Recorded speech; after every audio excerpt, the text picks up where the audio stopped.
우리가 병원에 갈 일이 종종 있습니다. 병원에 가서 여러 가지 검사를 하게 되는데 그 검사를 하는 이유가 무엇이냐면은 병의 원인을 알기 위해서 검사를 하죠. 그래서 사진도 찍어보고 피 검사도 하고 여러 가지 검사를 해서 의사가 판단을 하고 진단을 하게 됩니다.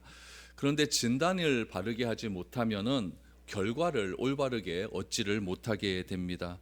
진단이 잘못되면 깊은 골짜기로 빠져들 수밖에 없게 되는 것이죠.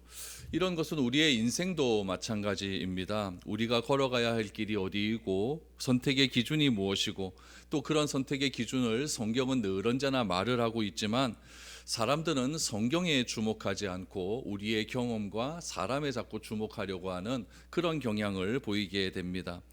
사람들은 하나님이 없다고 말을 하는 사람들이 많이 있습니다. 눈에 안 보이면 없다고 말을 하는 시대이죠. 그럼에도 사람들은 눈에 안 보이면 없다고 말을 하면서도 눈에 안 보이는 영적인 세계에 굉장히 관심이 많습니다. 그래서 점을 보고 또 한 해가 시작하면 또 사주팔자를 보면서 또 결혼할 때 되면 여러 가지 또 주술적인 그런 것들을 의지하면서 눈에 보이는 것만 믿는다라고 하면서도 눈에 보이지 않는 어떤 영적인 세계를 늘 언제나 사모하며 살아가는 것들이 우리의 인생입니다. 왜 그럴까요?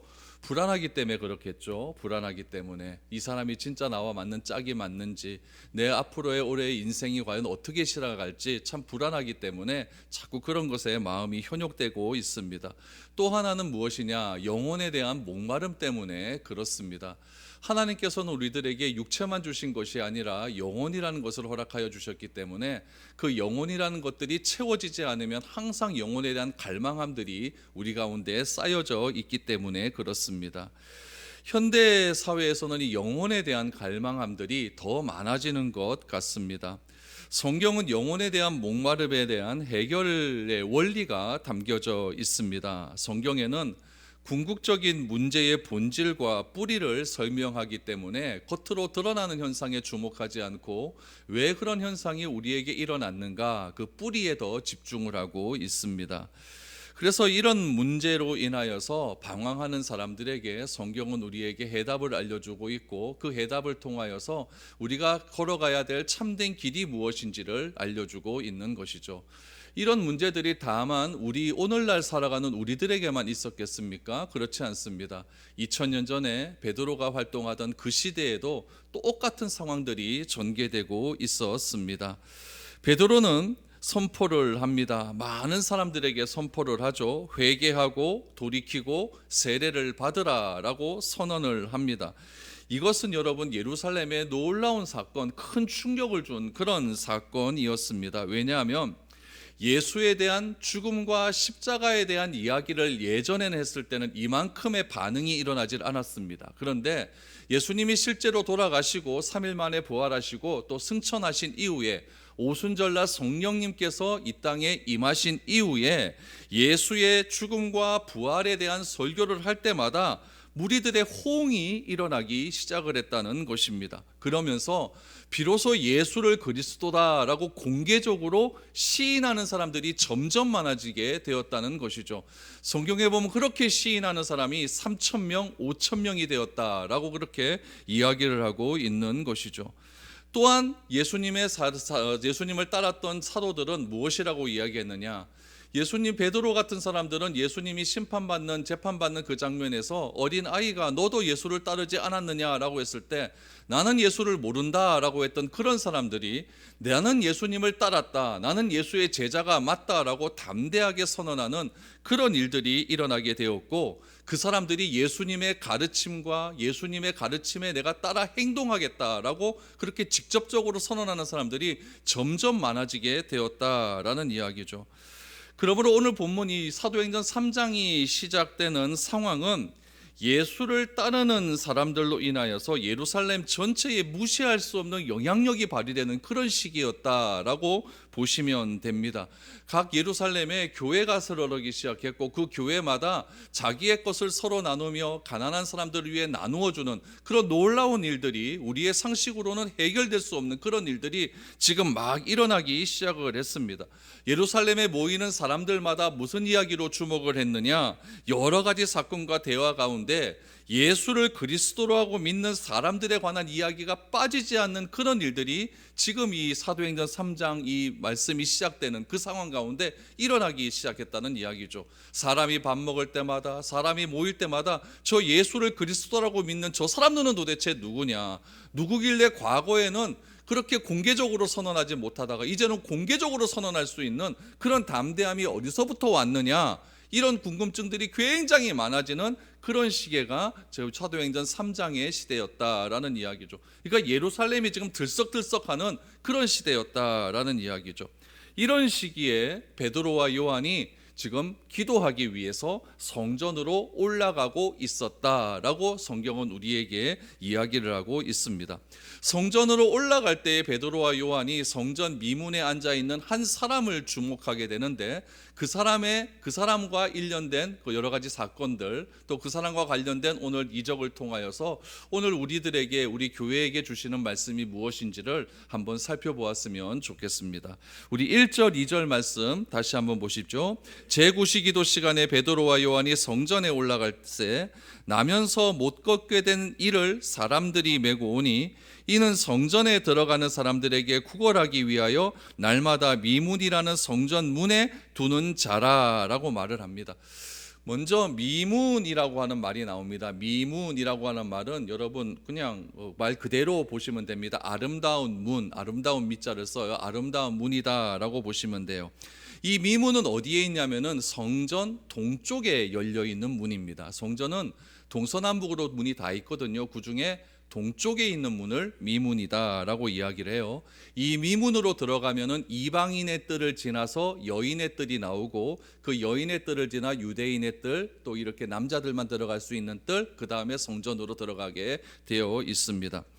그 당시의 종교적인 배경이 굉장히 중요하죠. 왜 미문에 그 사람이 앉아 있었는가? 그 당시는요, 항상 신은요, 어떤 종교든지 그래요. 근동에서 항상 신은 동쪽으로 들어온다라고 믿는 믿음이 있었습니다. 그러니까 고대 근동에서 얼마나 많은 종교들이 있었겠습니까? 그 종교들에 다 신전이 있을 것 아닙니까? 그 신전의 신은 항상 어느 문으로 들어오느냐? 동쪽으로 들어온다라고 하는 그런 믿음들이 있었어요. 그러다 보니까 그런 종교적인 영향을 받은 이 유대교도 당연히 성전을 만들어 놓고 그 성전 동쪽으로 하나님이 들어오신다라고 하는 그런 믿음들을 가지고 있었습니다. 그래서 여러분, 이스라엘 백성들이 가나안 땅으로 입성을 할 때 어떻게 입성을 합니까? 동쪽에서 서쪽으로 들어오는 거예요.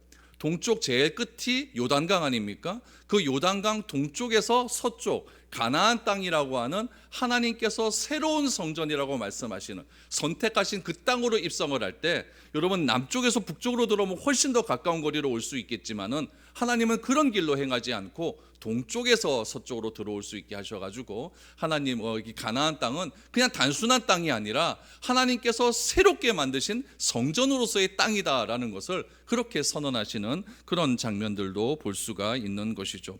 그런 의미에서 성전의 동쪽에 있는 미문은 하나님께서 들어오신다라고 하는 그런 신앙을 유대인들이 있어서는 굉장히 가지고 있었기 때문에 그 문을 여러분 어떻게 지었을까요? 대충 지었을까요? 아니에요. 화려하게 지었어요. 화려하고, 그 당시에는 여러분 요즘도 뭐 이런 것들이 굉장히 비싸겠지만은 그 당시에도 놋이라고 하는 것도 굉장히 비싼 그런 철제였거든요. 그런 것들로 여러분 문을 지어놓고 굉장히 화려하게 지어놓고, 여러분 거기에서 이렇게 사람들이 굉장히 많이 오고 가겠죠. 그럼 동서남북에 있는 문 중에서 사람들은 어디로 많이 지나다니겠습니까?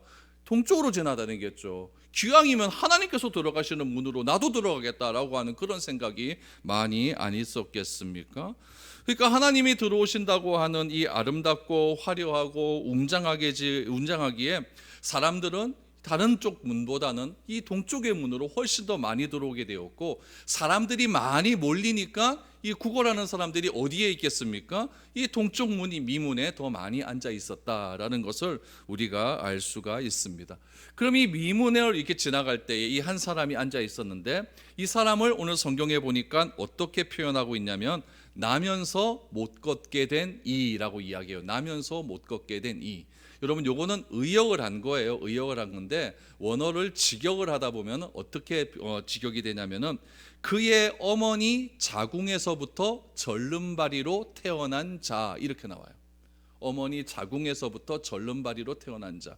그러니까 이 사람은 후천적인 어떤 장애로 인하여 못 걷게 된 사람이 아니라 태어날 때부터 장애를 가지고 나온 사람이었다라고 말을 하는 거죠. 요즘처럼 여러분 의학기술이 발달하지 않았던 그런 시기였기 때문에 태어날 때부터 이렇게 장애로 태어나게 되면은 그 당시 사람들은 몇 가지 오해를 하는 게 있었어요. 하나는 부모의 죄 때문에 자식이 이렇게 벌을 받는다. 또 하나는 조상의 죄 때문에 이 자식들이 이렇게 벌을 받는다. 또 하나는 그 아이가 지은 죄가 크기 때문에 이렇게 아이가 불행하게 태어난다라고 하는 그런 생각들을 많이 가지고 있었죠. 그러니까 여러분 이 사람들을 볼 때마다 이렇게 장애를 가지고 태어난 사람들을 볼 때마다 여러분 정상적인 사람은 어떻게 얘기하겠습니까? 저는 죄인이다. 손가락질을 하고 비난하고 이렇게 살았던 거예요. 여러분 우리들도 그렇지 않습니까? 우리들도 누군가에 의해서 오해를 받아갖고 손가락질 받고 누군가로부터 여러분 문자 폭탄 비난받고 이러면 얼마나 기분 나쁩니까? 기분 나쁘고 그 사람은 다시는 상종 안 하겠다 이런 생각을 하지 않겠습니까?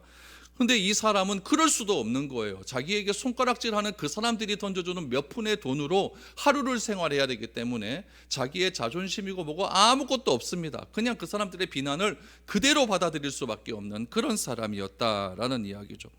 사도행전 4장 22절에 보면은 이 사람의 나이가 나와요. 4장 22절에 보시면 이 표적으로 병 나은 사람은 40여 세나 되었더라라고 나와요. 40여 세. 그러니까 40세 정도 된 사람이었다라고 나오는 거예요. 그러니까 40세 이상 된 사람, 40년 동안 죄인이라고 낙인 찍힌 비참한 운명을 살아가야 될 수밖에 없는 그 사람. 다리를 절기 때문에 직업을 가질 수도 없었고 가난은 그의 삶을 짓누르는 굴레와 같은 그런 사람. 특히 병이라고 하는 것을 하나님의 벌이라고 여겨지는 시대에 이 사람이 살아가는 방법은 여러분 자신의 가장 부끄러운 부분을 사람들에게 보여줘야만 하는 거예요. 자기가 감추고 싶은 가장 아픈 부위를 사람들에게 보여줌을 통해서 그것을 통해 동정을 얻어서 내가 살아갈 수밖에 없는 자존심 굉장히 상하는 그런 비참한 처지에 있는 사람을 오늘 이 성전 미문에 앉아 있는 사람이다라고 성경은 표현을 하고 있는 것이죠. 여러분 더 심한 것은 무엇이냐면은 어머니의 뱃속에서 태어날 때부터 절름발이로 나왔기 때문에 누군가의 도움이 없이는 그 사람으로 이동조차도 할 수가 없는 거예요. 그러니까 오늘 성경 말씀해 보니까 항상 사람들이 그 사람을 이렇게 데리고 가서 성전 미문에 앉혀두었다.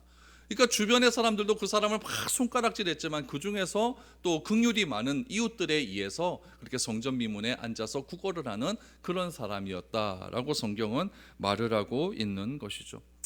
이런 상황 속에서 기도하기 위해서 베드로와 요한이 성전으로 올라가게 됩니다. 그러면서 이 구걸하는 사람과 만나게 되죠. 3절 4절을 보시죠. 그가 베드로와 요한이 성전에 들어가려 함을 보고 구걸하거늘 베드로가 요한과 더불어 주목하여 이르되 우리를 보라라고 말을 했습니다. 베드로와 요한은 매일 9시 기도 시간이라고 이야기해요. 9시 기도 시간은 오후 3시입니다. 우리 시간으로 오후 3시 기도 시간에 항상 성전에 올라갔습니다. 여러분 베드로와 요한이 성전 앞에서 성전 미문 앞에서 구걸하는 이 사람을 알고 있었을까요? 몰랐을까요?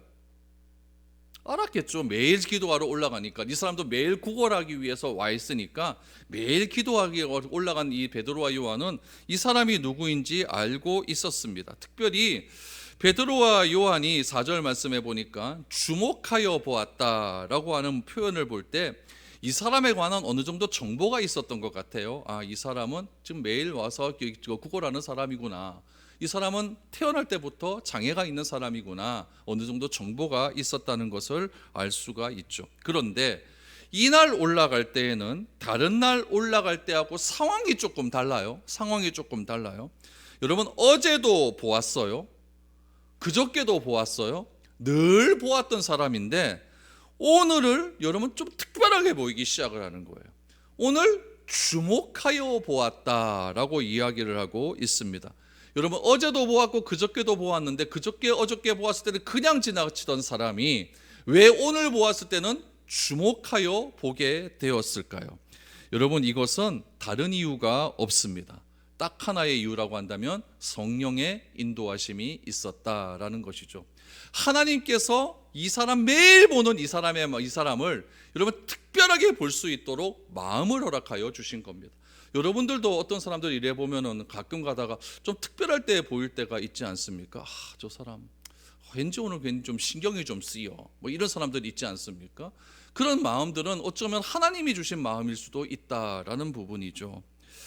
베드로와 요한이 주목하여서 이 거린에게 이야기를 합니다. 우리를 보라라고 이야기했어요. 우리를 보라. 여러분 이것도 누가 주시는 마음이었을까요? 성령께서 주시는 마음이었어요. 이 구걸하는 사람은 그냥 단순하게 베드로와 요한이 지나가니까 동전이라도 좀 얻을까 하면서 이 사람을 싹 쳐다봤는데 베드로와 요한 이 사람을 주목하여 보면서 뭐라고 했냐면은 우리를 보라라고 이야기를 한 거예요. 이때 구걸하는 자가 어떤 반응을 보았느냐? 여러분 5절을 말씀해 보니까 그가 그들에게서 무엇을 얻을까 하여 바라보거늘 이라고 이야기한 거예요. 그러니까 여러분 이 상황이 지금 눈빛이 지금 서로가 다른 거예요.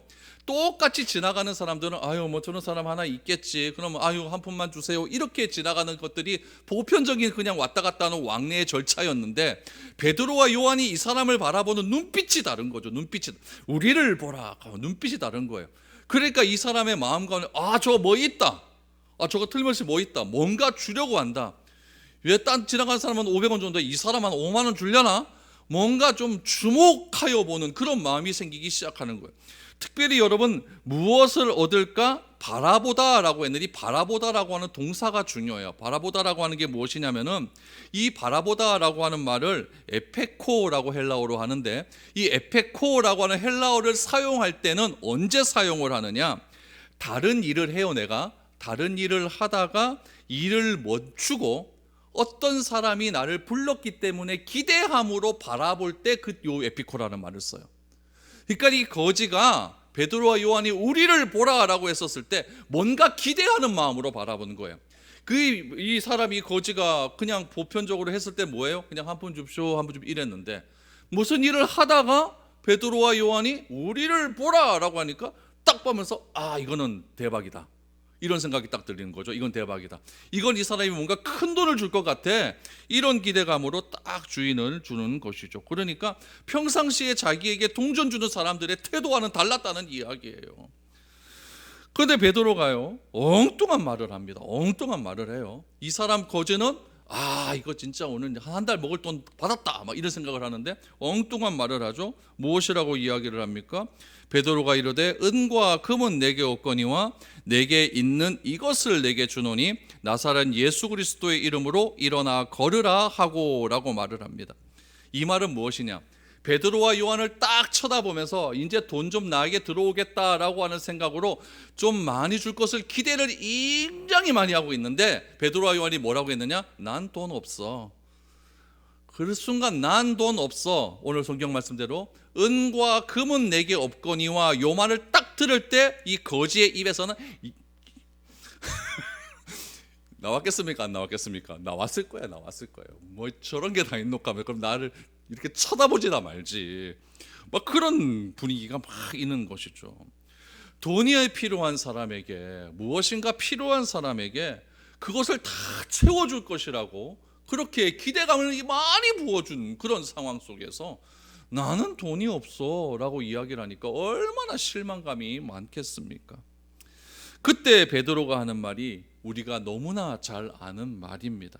내게 있는 이것을 내게 주노니 나사렛 예수 그리스도의 이름으로 일어나 걸으라. 사도들의 수중에는 진짜 돈이 있었을까요? 없었을까요? 있었어요.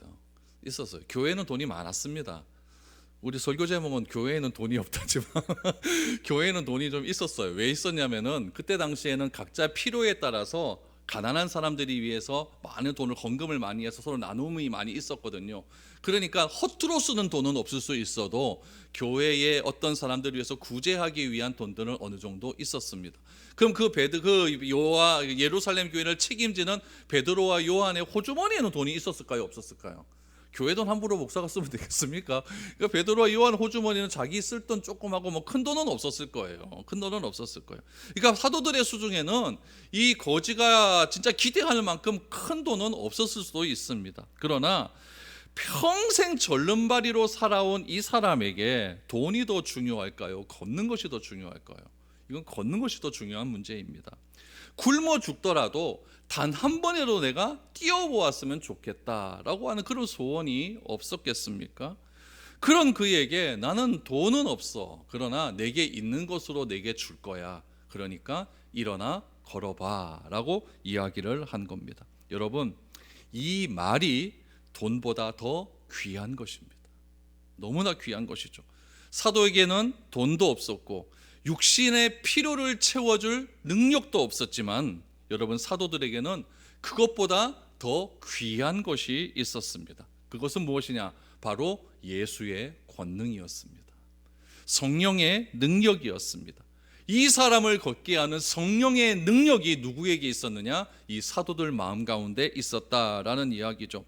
평생 걷지 못한 간절한 소원을 만족하게 할 수 있는 능력이 사도들에게 있었다는 이야기입니다. 하루의 삶을 연명할 정도의 능력이 아니라 한 인간의 평생 간직한 소원을 단 한 번에 만족시킬 수 있는 그런 하나님의 놀라운 능력을 누가 가지고 있었느냐? 이 사도들이 소유하고 있었다라는 이야기죠. 어쩌면 평생의 아픔이 있었어요. 사람들마다 저 사람은 죄인이야 낙인을 찍고, 저 부모는 무슨 죄를 지었길래 저 자식이 저렇게 평생토록 굴구자로 살아가야 돼, 이런 이야기를 평생 듣고 살아왔고, 또 자기가 하루하루의 삶을 살기 위해서 자신의 가장 부끄러운 상처와 수치를 사람들 앞에 드러내서 그 동정심으로 하루를 연명해야 되는 그런 사람들, 그런 아픔의 상처가 있는 사람들을 회복시킬 수 있는 능력, 그 성령의 능력이 이 사도들에게는 가지고 있었다라는 이야기죠. 사람들로부터 그 병이 누구의 죄 때문에 발생한 결과냐는 비아냥 소리를 들으면서 살았던 죄인 아닌 죄인의 마음을 한 번에 풀 수 있는 능력이 이 사도들에게 있었다라는 이야기죠. 여러분, 성경은 그가 가지고 있는 모든 억압에서 풀려나는 그 순간을요, 이렇게 증언하고 있습니다. 7절 8절을 보시죠. 오른손을 잡아 일으키니 발과 발목이 곧 힘을 얻고 뛰어서서 걸으며 그들과 함께 성전으로 들어가면서 걷기도 하고 뛰기도 하며 하나님을 찬송했다라고 성경은 증언하고 있습니다. 여러분, 베드로가 전한 능력을 받은 자로 하여금 감격과 기쁨에 몸부림치는 그런 능력이 지금 이 안진뱅이에게 일어났다라는 이야기죠.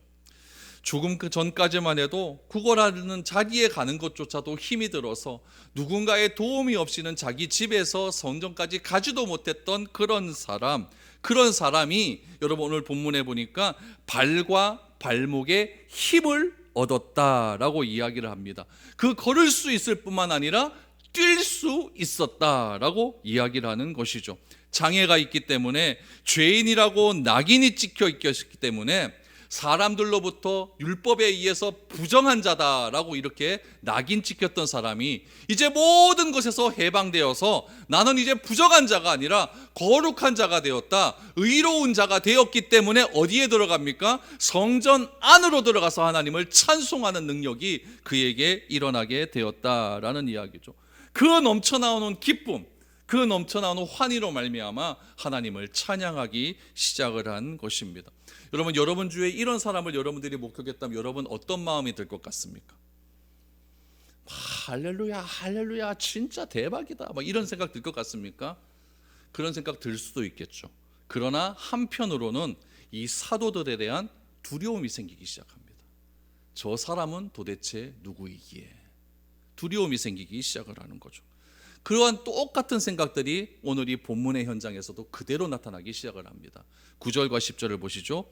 모든 백성이 그 걷는 것과 하나님을 찬송함을 보고 그가 본래 성전 미문에 앉아 구걸하던 사람인 줄 알고 그에게 일어난 일로 인하여 심히 놀랍게 여기며 놀라니라. 성령의 능력으로 이 사람은 더 이상 구걸하지 않아도 됩니다. 이전에 그를 알던 사람은 그가 성전 미문에 앉아서 구걸하던 사람인 줄 알고 있었습니다. 그런데 이 사람이 기뻐 뛰고 놀랍게 환희하는 장면을 목격한 사람들은 어떻게 되었느냐? 심히 놀라고 놀랐다라고 이야기를 해요. 여러분, 이 놀랐다라고 하는 이 정도가 어느 정도 놀랐길래 놀랍고 놀랍다라고 했을까요? 여러분, 이 단어에 보면은, 와, 우리 경상도 단어에 보면은, 야, 진짜 대박이야. 억수로 대박이야. 대길로 대박이야. 막 앞에 막 그냥 막 여러 가지 막 표현 능력들이 많이 있지 않습니까? 벌겋다고 하니까 시뻘겋다 막 이런 말 있지 않습니까? 놀랍고 놀랍다라고 하는 것은요, 이 헬라어 표현 중에서도 가장 최고의 놀라움을 표현하는 거예요. 엑스타시스라고 해요. 놀랍다라고 하는 단어를 보니까 엑스타시스. 그러니까 굉장히 놀라운 상태예요. 놀라운 상태. 그러니까 너무나 놀라워서 정상적인 마음의 상태를 잃어버리거나 넋이 나간 상태, 그런 상태를 여러분 엑스타시스라고 이야기하는 거예요. 그러니까 얼마나 놀라웠겠습니까? 특히 여러분 누가 더 놀랐을까요? 오늘 9절 10절에 보니까 이 사람은 과거부터 성전 미문에 앉아서 구걸하고 있었던 사람이라는 것을 알던 사람이 더 놀라는 거예요. 과거가 어떤 사람인 줄 알았던 사람이 현재의 모습에 이렇게 바뀐 모습을 보고 변화된 걸 보고 더 놀랍기 시작을 했다는 이야기죠. 그러면서 여러분 거지는 베드로와 요한을 붙들고 감사를 표하기 시작합니다. 감사 안 하겠습니까? 난리가 났겠죠. 난리가 났겠죠. 나를 주목하여 보라, 우리를 나를 보라라고 하는 것이 이런 의미였습니까? 아이고 내가 잘못했겠습니다. 막 난리가 났겠죠. 특별히 이 광경을 목격한 사람은요, 이유 없는 두려움에 사로잡히기를 시작합니다. 특별히 여러분 예루살렘의 지금 상황이 어떻다고 했습니까? 예수를 그리스도라고 믿는 사람들의 수가 점점 많아지고, 과거에는 예수를 그리스도라고 믿는다는 그런 것들을 표현할 때는 직접적으로 표현 안 했는데, 니고데모 같은 사람 밤중에 찾아오지 않습니까? 근데 그런 것들이 완전히 역전이 되어서 예수를 그리스도라고 믿는 사람들이 공개적으로 난 예수 믿어라고 말하는 그런 상황, 그런 난리 난 상황. 제자들도 나는 예수를 따른 사람이라 자기의 입으로 직접 막 말을 하고 예수의 십자가와 부활을 믿어라라고 막 공개적으로 선언하는 그런 상황 가운데, 그렇게 선언했던 사람에 의해서 이 사람이 지금 날뛰어 사람들의 마음 가운데 두려움이 생기기 시작을 합니다. 저 사람은 도대체 누구인가? 그래서 여러분 그 사람들이, 그 두려움에 빠진 사람들이 솔로몬 행각에 모이기 시작을 합니다. 솔로몬 행각은 뭐냐면요, 성전이 가운데 있고 성전 테두리에 이렇게 보면은요, 이 지붕을 이렇게 만들어 놨어요. 그늘이 필요한 거죠. 그늘이. 그러니까 너무 태양빛이 많이 찌니까. 그러니까 기둥을 막 세워놓고 그늘을 이렇게 만들고 기와처럼 이렇게 만들어 놓았거든요. 그거를 솔로몬 행각이라고 이야기를 해요. 그러니까 오후 3시니까, 지금이 오후 3시니까 태양볕이 팍 띄어지는 그런 시간이니까 성전 안으로 들어가서 그늘로 들어간 거예요. 그늘로 들어가서 12절 말씀에 보니까 이 사람이 도대체 누구인지 두려운 가운데 베드로에게 말을 하죠. 너는 도대체 누구냐? 그때 베드로가 이런 이야기를 합니다. 오늘 본문 12절 말씀을 보시죠.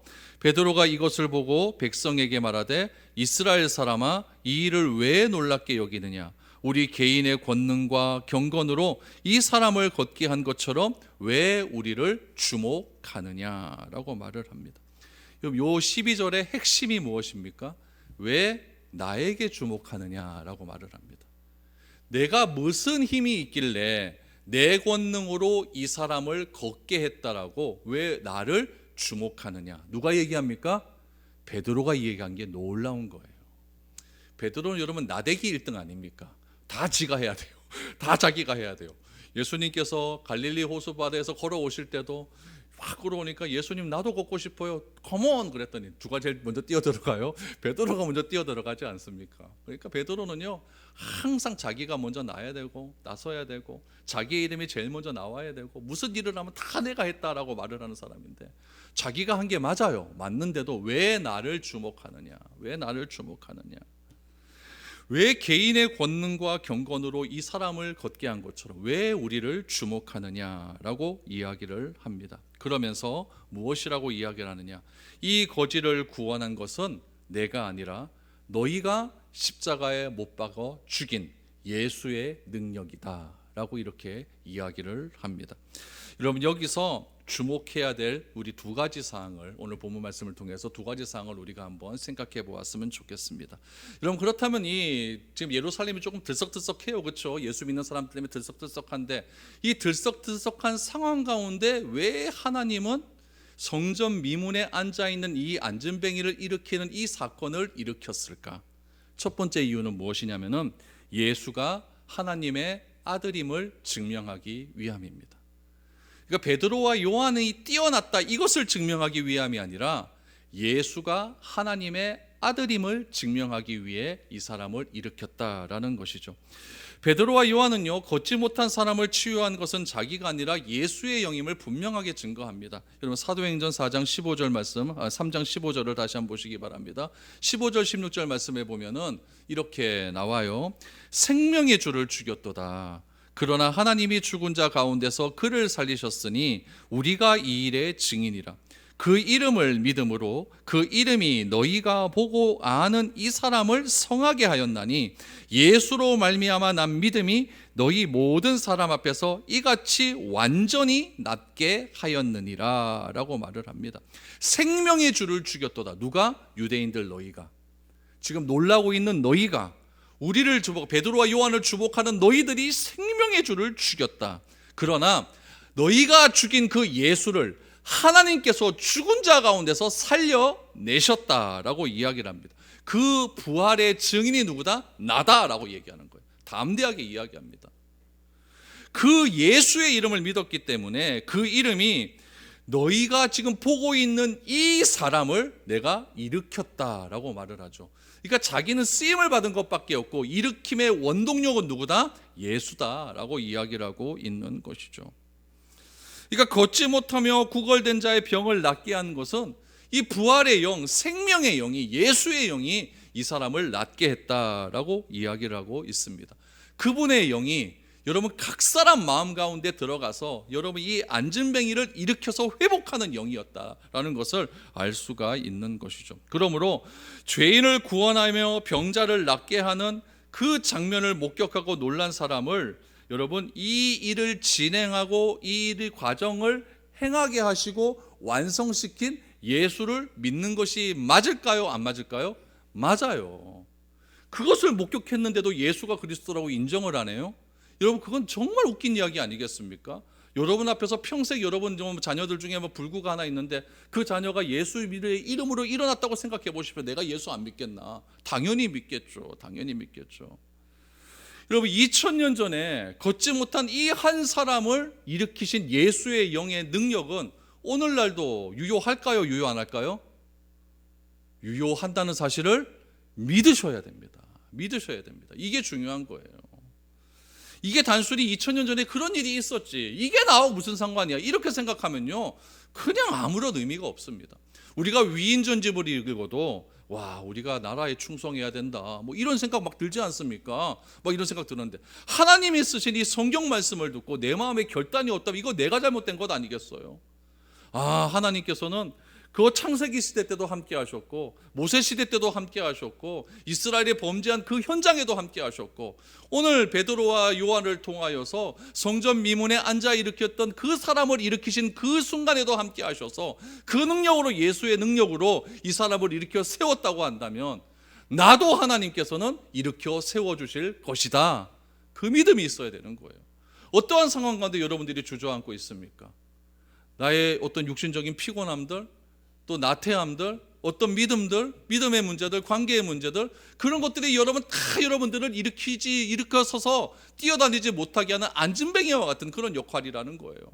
그거를 여러분 다른 것에 의존하는 것이 아니라 나는 예수 그리스도의 능력에 힘입어서 나도 일어나 뛰어낼 것이다. 그럴 때 하나님의 성령의 능력이 발목과 발에 힘을 주셔서 나로 하여금 기뻐 뛰며 찬송하며 주의 전에 나와서 예배하며 하나님께 경배할 수 있는 그런 힘과 용기를 허락하여 주신다는 것입니다. 그러니까 다른 것으로 해결할 수 있는 분이 아니에요. 하나님의 능력은요 여러분 어제나 오늘이나 내일이나 늘 언제나 동일하신 분입니다. 변함이 없기에 과거에도 함께 하셨던 그 하나님의 능력은 오늘 이 시간에도 함께 하실 수 있는 거예요. 그 사실이 놀라운 것이죠. 그래서 베드로는 이야기합니다.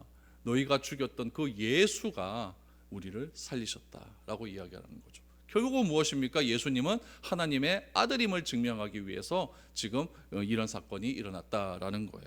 두 번째, 그럼 이런 일을 행한 베드로와 요한은 과연 누구일까요? 베드로와 요한은 누구일까요?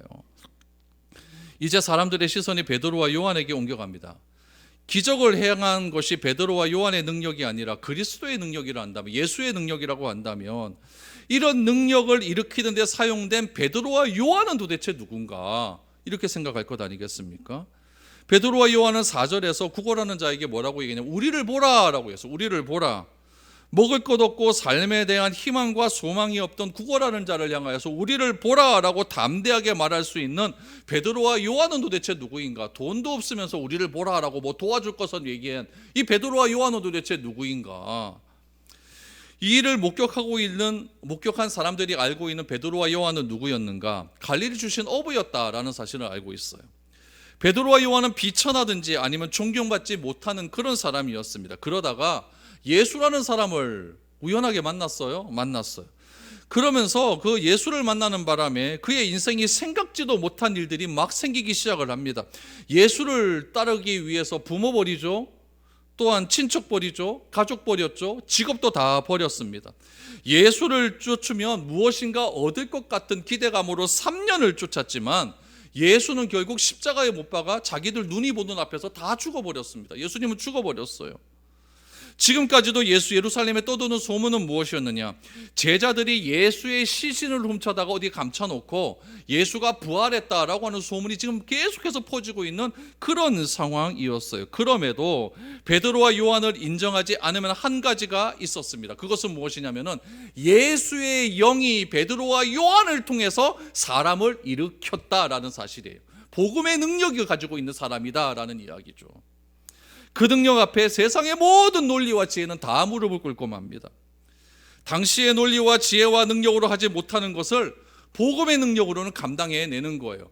당시에 아무리 똑똑한 사람도, 아무리 지혜가 많은 사람도, 아무리 지식에 충만한 철학자라 할지라도 사람을 일으키는 능력은 하지 못했습니다. 죽은 자를 살리는 그런 능력은 그들에게 가지지 못했다는 이야기예요. 그러나 예전에는 아무런 쓸모없는 그런 인생을 살아갔던 사람들에게 복음이 전해지자 그 복음의 능력으로 말미암아 자신이 회복되는 것을 경험하는 것을 누구를 통해서 알게 됩니까? 베드로와 요한을 통해서 알게 되는 거예요. 그럼 이 베드로와 요한은 도대체 누군가? 이런 궁금증들이 마구 생각이 나기 시작을 하는 것이죠.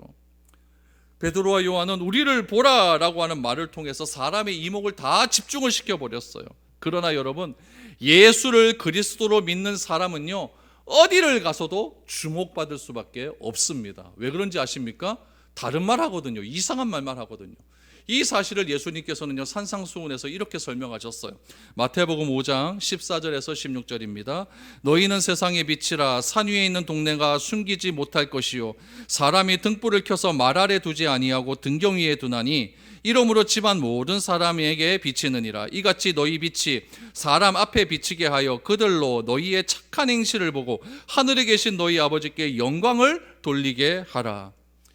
해가 진 뒤 예루살렘 언덕 아래로 제가 가본 적이 있습니다. 예루살렘 언덕 아래에 있었어요. 해가 다 졌어요. 언덕 위에 탁 봤더니요, 불빛이 반짝반짝합니다. 정말 아름다워요.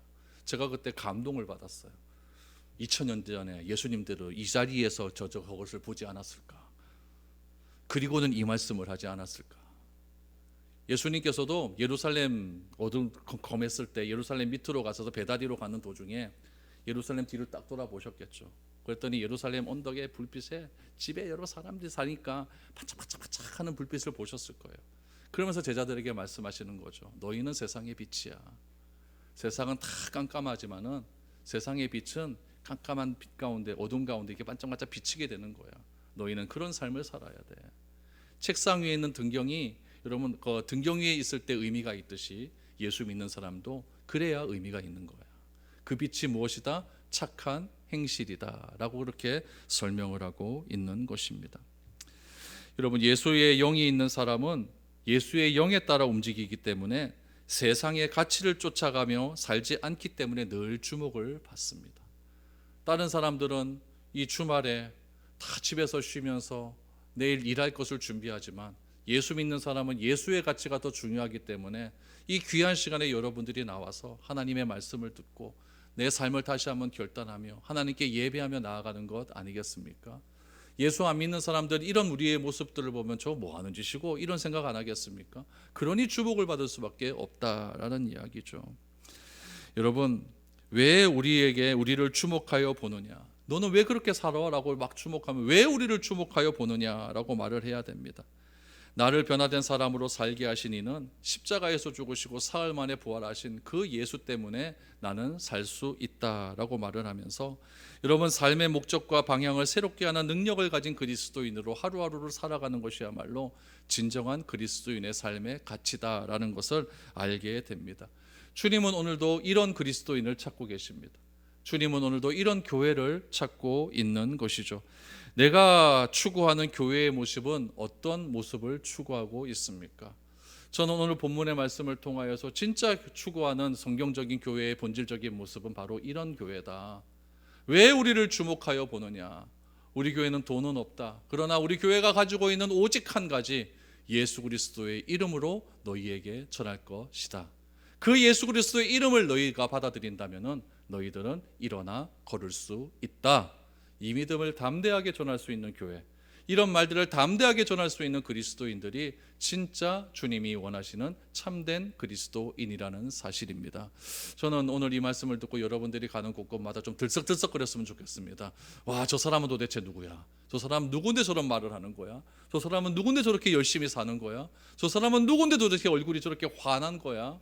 이런 말씀을 많이 들으셔서 여러분, 우리가 해야 할 것은 걷고 뛰고 기뻐 찬양하는 일입니다. 우리에게 돈은 없지만 뭐는 있습니까? 복음의 능력은 있습니다. 그 능력을 마음껏 누리며 세상 속에서 그렇게 활동하며 살아갈 수 있는 저와 여러분들의 삶이 될 수 있기를 축복드립니다.